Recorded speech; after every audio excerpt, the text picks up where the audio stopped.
Les Nations Unies et Paris contre-attaquent à Abidjan.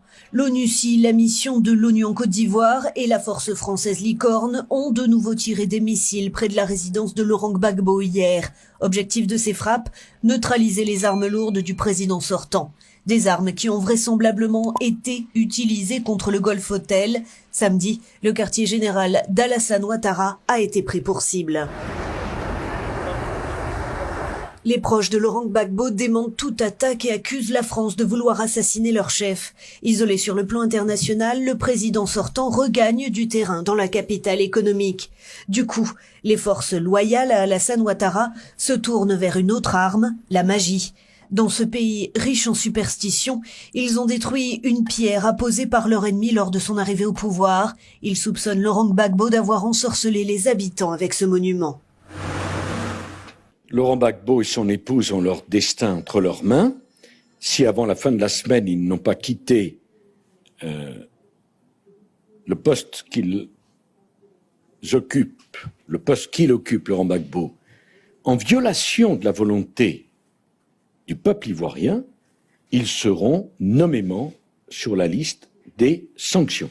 Alors la capitale s'est réveillée totalement traumatisée par les affrontements d'hier qui ont peut-être fait jusqu'à 30 morts. Ce sont les pires violences que le pays ait connues depuis 2004. Hier, nous étions au QG d'Alassane Ouattara. C'est le président qui est reconnu par la communauté internationale. Eh bien, je peux vous dire que nous avons assisté à de vraies scènes de guerre entre ses partisans et les militaires de Laurent Gbagbo quand les premiers ont tenté désespérément de forcer un barrage et d'ouvrir la voie pour marcher vers la télévision ivoirienne. Eh bien, ils n'y sont jamais parvenus. Retranché à l'hôtel du Golfe sous la protection de casques bleus, Alassane Ouattara, le président reconnu par la communauté internationale, ici à droite de l'image, entend envoyer à nouveau ses partisans à l'assaut de la télévision. À l'extérieur de son hôtel, d'anciens rebelles venus du nord du pays ont rejoint son camp sous les applaudissements. Une présence lourde de menaces. Ces hommes en armes pourraient répliquer cet après-midi à la garde républicaine qui a perdu, selon eux, toute légitimité. Ni les chars de M. Gbagbo, ni ses balles ne pourront nous dissuader de renoncer à notre droit plein. La question qui se pose, c'est de savoir si la manifestation qui a été lancée aujourd'hui à l'appel de Ouattara et de ses partisans pour prendre possession de la télévision ivoirienne, eh bien, est-ce que cette manifestation sera suivie? Pour l'instant, on ne le sait pas. On sait simplement, bien sûr, qu'hier, eh bien, l'appel à manifester a été suivi d'un bain de sang avec parfois des scènes de guerre civile. Le reportage également tourne court. Alors que nous filmons ce barrage, des hommes en uniforme tirent sur notre caméraman. Il se jette à terre. Un soldat vient lui arracher la caméra. Ce sont les éléments en tenue militaire. Nous nous réfugions derrière des immeubles avec notre deuxième caméra. De longues minutes tendues car d'autres militaires ratissent le quartier. Malgré les violences d'hier qui auraient fait au moins une vingtaine de morts dans tout le pays, les deux présidents s'affronteront à nouveau cet après-midi dans la rue par militants interposés, au risque d'un bain de sang. Voilà le travail de la France qui consiste à déstabiliser les pays, en particulier les pays africains. Partout où la France passe, elle sème la terreur, le désordre, l'insécurité. Je me manque de la devise de la France qui est la liberté, l'égalité et la fraternité. En réalité, la France ne respecte pas la liberté des pays. Elle ne respecte pas non plus l'égalité, encore moins la fraternité. La France intervient en Côte d'Ivoire dans un pays indépendant et souverain. Elle s'insère bien évidemment dans les affaires internes d'un pays indépendant et souverain au sens du terme pour s'aimer la terreur, pour s'aimer le chaos. Dans cette vidéo, il ne s'agira pas de voir si Gbagbo a gagné les élections ou pas, mais de se demander pourquoi la France est intervenue. Est-ce que c'était le rôle de la France d'intervenir sur ces terrains-là? La France, comme d'habitude, comme elle a fait en Libye, elle a mobilisé en Libye la coalition Angleterre et États-Unis, plus elle-même, pour s'aimer le désordre, le chaos en Libye, en assassinant le président libyen. Elle a fait la même chose également pour déstabiliser le président Roland Gbagbo. Il y a un point de crispation autour de Benghazi.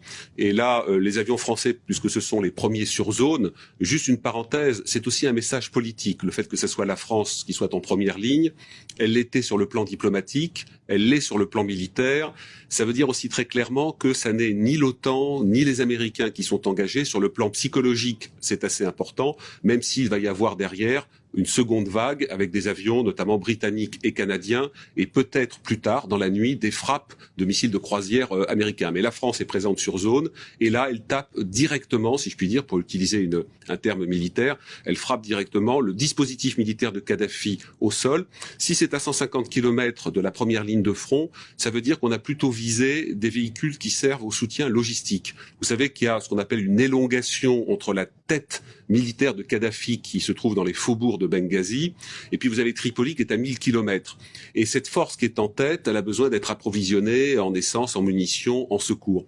Et donc si vous coupez le cordon ombilical derrière le premier échelon, vous allez dessécher la tête. Donc c'est peut-être le début, je dirais, d'une asphyxie des premiers éléments de Kadhafi, sachant que si ces éléments militaires sont encore dans les faubourgs de Benghazi, là c'est beaucoup plus difficile pour les avions français de frapper, puisqu'il y a un souci mais majeur qui est présent, on l'entend avec tous les officiels avec qui on discute encore dans le discours du président Sarkozy, c'est surtout, on est là pour protéger la population, donc il n'est pas question d'avoir la moindre bavure et de prendre le moindre risque.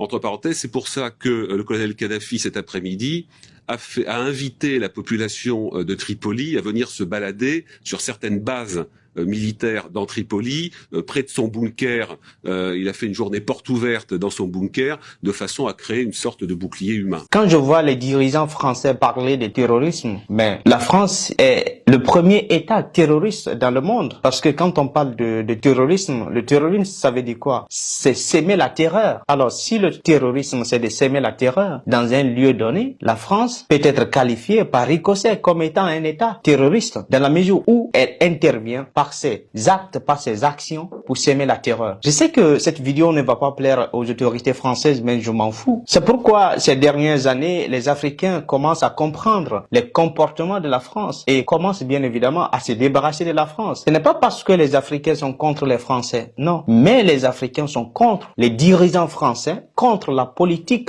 de la France sur le continent africain. La France continue par ses actes à s'aimer le désordre, la terreur. Je l'ai dit souvent, tous les pays qui ont eu la malchance de rencontrer la France ont toujours eu des difficultés pour s'épanouir. Il est temps pour les dirigeants français de revoir leur politique, bien évidemment extérieure, de respecter la souveraineté des États et de ne pas s'ingérer dans les affaires internes des pays. Comme ça, la France pourra, bien évidemment, instaurer une crédibilité, une confiance. Mais si elle continue d'intervenir sur le continent africain et dans d'autres continents, ce n'est pas seulement l'Afrique. La France intervient dans d'autres continents aussi pour aider d'autres puissances à s'aimer la terreur. Mais la majorité du temps, c'est en Afrique où la France sème la terreur. Sans l'Afrique, la France n'est rien. Sans l'Afrique, la France va perdre sa place de puissance. D'ailleurs, elle n'est même plus puissance. La France va commencer à disparaître petit à petit.